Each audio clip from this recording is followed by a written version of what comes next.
열왕기상 20장 13절부터 21절 말씀 마음을 집중하시고 함께 읽어보십니다. 한 선지자가 이스라엘의 아합 왕에게 나아가서 이르되 여호와의 말씀이 네가 이 큰 무리를 보느냐? 내가 오늘 그들을 네 손에 넘기리니 너는 내가 여호와인 줄을 알리라 하셨나이다. 아합이 이르되 누구를 통하여 그렇게 하시리까?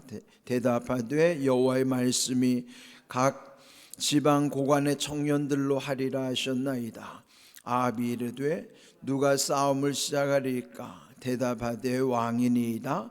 아합이 이에 각 지방 고관의 청년들을 기수하니 232명이요 그 외의 모든 백성 곧 이스라엘의 모든 자손을 계수하니 7,000명이더라.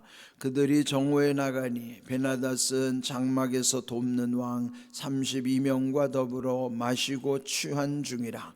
각 지방의 고관의 청년들이 먼저 나갔더라. 베나닷이 정탐군을 보냈더니 그들이 보고하여 이르되 사마리아에서 사람들이 나오더이다 하매 그가 이르되 화친하러 나올지라도 사로잡고 싸우러 나올지라도 사로잡으라 하니라.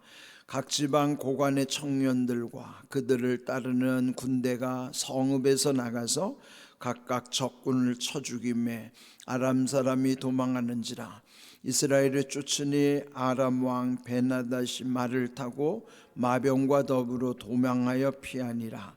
이스라엘 왕이 나가서 말과 병거를 치고 또 아람 사람을 쳐서 크게 이겼더라. 아멘. 이스라엘의 분열 왕국, 그러니까 솔로몬 이후에 솔로몬의 아들인 르호보암 그리고 솔로몬의 부하였던 여로보암, 두 사람에 의해서 이제 분열된 이 왕국을 다스리게 되는 것이죠.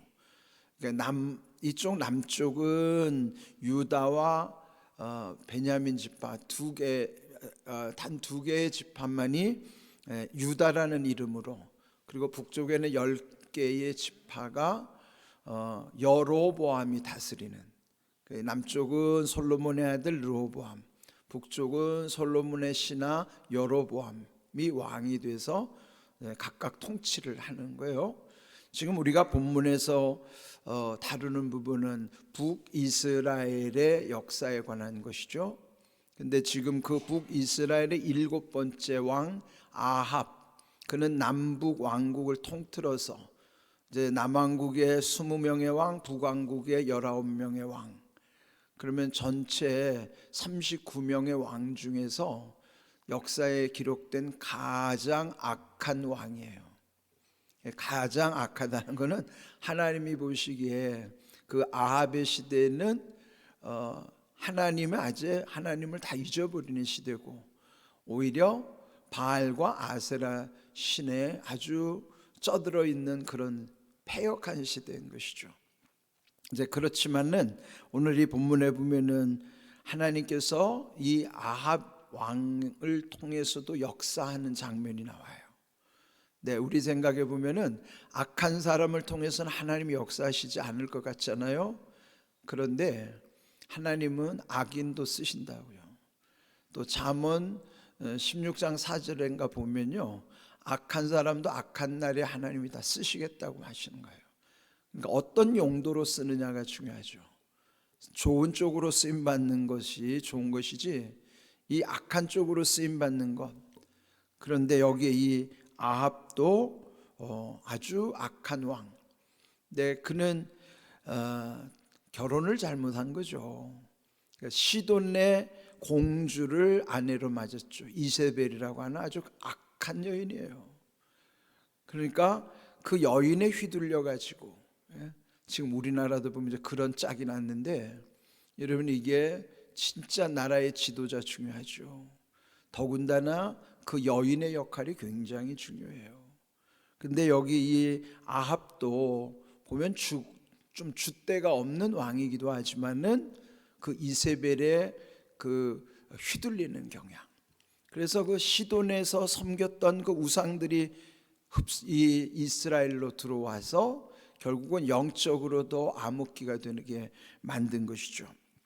근데 우리 지난 시간에 보았던 말씀은, 그래서 하나님이 그 북동쪽에 있는 아람이라는 나라가 결국은 이 북이스라엘로 쳐들어오게 되는 것입니다. 어제 보았던 그 아람의 벤하닷이 이 아합 왕을 조롱하듯이, 이제 너의 집안의 모든 은금도 너의 가족도 다 내 소유다. 그리고 두 번째 경고하기는, 이제 내일 이맘때쯤이면은 이제 노략군들을 보내가지고 너의 집안과 너의 신하의 집안들을 다 취할 것이다. 근데 이렇게 모욕을 당해도 대응을 할 수가 없었던 것이죠.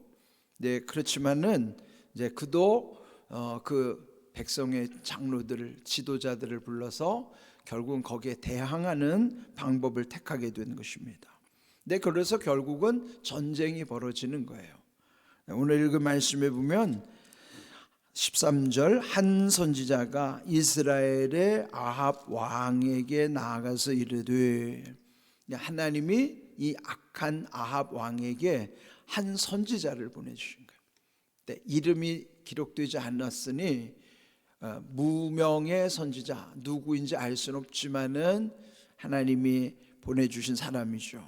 그러면서 여호와의 말씀이, 네가 이 큰 무리를 보느냐? 내가 오늘 그들을 네 손에 넘기리니 너는 내가 여호와인 줄 알리라 하셨나이다. 한 선지자를 보내셔서 하나님의 말씀을 전하는 거예요.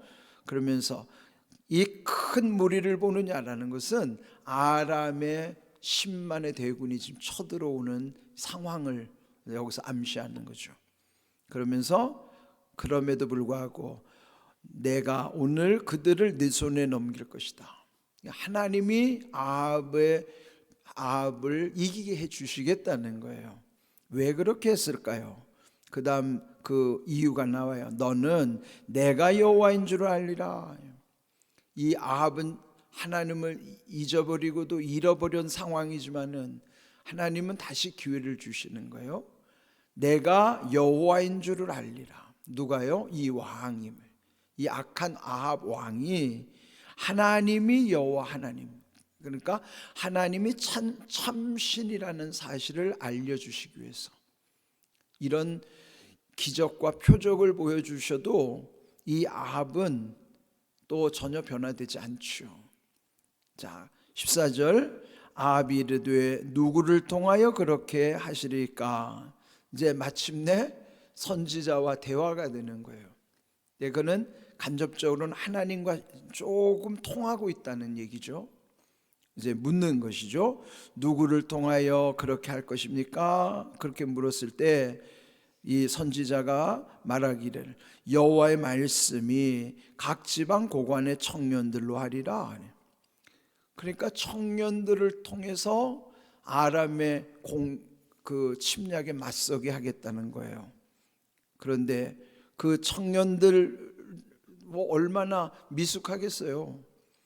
이런 상황에서 결국은 그 청년들의 숫자를 헤아려 보는데요, 15절을 보시면은 그 청년들의 숫자가 232명이라는. 여러분 232명, 그 숫자로 더군다나 전쟁의 경험도 없는 청년들을 동원해 가지고 어떻게 맞서게 하겠다는 것입니까? 또 그 다음 15절 후반부에 보면 그 외의 모든 백성 곧 이스라엘의 모든 자손을 계수하니 7,000명이더라. 그러니까 7,000명이라고 하는, 물론 이제 앞에서도 엘리야에게도 네가 알지 못하는 바알에게 무릎 꿇지 않는 7,000명의 용사를 남겨두셨다고 했는데, 그때 그 무리와 여기 7,000명은 다르죠. 근데 여기는 전쟁에 참여할 수 있는 숫자로서의 7,000명이에요. 그러면 도합 7,232명이죠. 청년들의 숫자까지 포함했을 때 7,232명으로 그 10만의 대군을 어떻게 막아내겠습니까?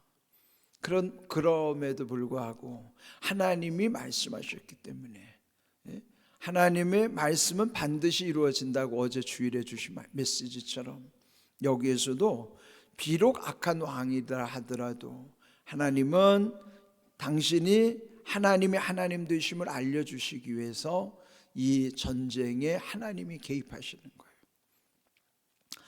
그처럼 우리의 삶 속에서도요, 하나님이 우리에게 나타내시는 중요한 이유 중에 하나는 우리가 알아야 되는 중요한 게 있어요. 그게 뭐냐면 하나님의 하나님 되심을 나타낸다는 사실. 여기도 보면은 내가 여호와인 줄을 알리라, 그는 하나님이 하나님 되심을 알게 하시겠다 하는 것이죠.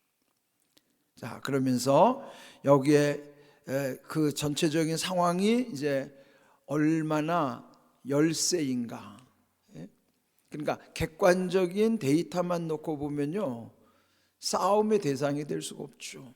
10만 대 7,232명은 이때 쓰는 말이 이제 중과부적이란 말이죠.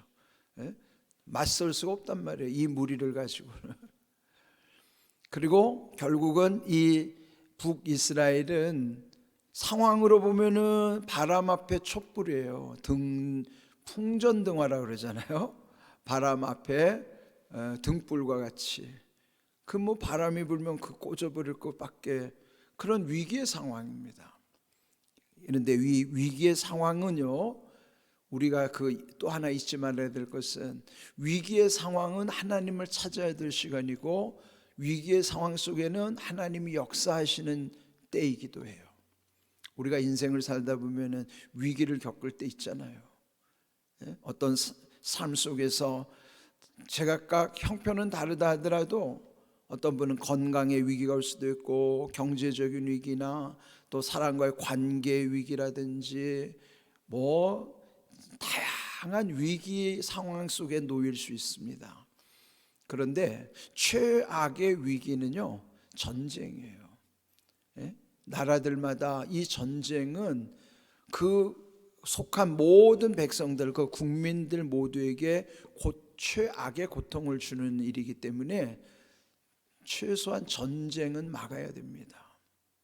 그런데 지금 이 전쟁의 상황 속에서 아주 최악의 위기죠.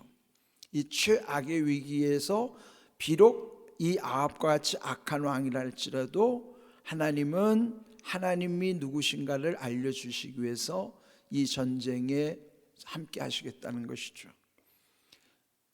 자, 이렇게 상황이 파악이 끝났는데 이제 16절부터는요, 그 적진의 수장인 그 왕, 아람의 왕 베나닷이 어떻게 지내고 있는가. 16절, 그들이 정오에 나가니 베나닷은 장막에서 돕는 왕 32명과 더불어 마시고 취한 중이라. 이 아람이라는 나라의 왕이 32명이라는 것은 부족 국가라는 얘기죠. 조그만 부족들이, 그 조그만 한 부족의 왕들이 32명이나 된다는 얘기예요. 근데 그 중에 베나닷이 대표로 그 모든 것을 통솔하는. 그런데 여기에 기록된 대로 이 32명과 더불어서 뭘 하고 있는가 하면 베나닷은 그의 장막에서 그들과 함께 마시고 취한 중이라 하네. 전쟁을 앞두고 술에 취해 있다고 하는 것은 그게 그들이 자만에 빠져 있는 거죠. 이 싸움은 뭐 해보나 마나. 그러니까 그들 숫자로 보면 뭐 해보나 마나한 싸움이라고 착각할 수도 있죠. 그래서 그냥 온통 거기에 모인 32명 왕들과 더불어 술 파티를 한 거예요. 그러니까 그 얼마나 이제 술에 취해서 정신이 없겠습니까? 네, 이런 상황에서 17절, 각 지방의 고관의 청년들이 먼저 나갔더라.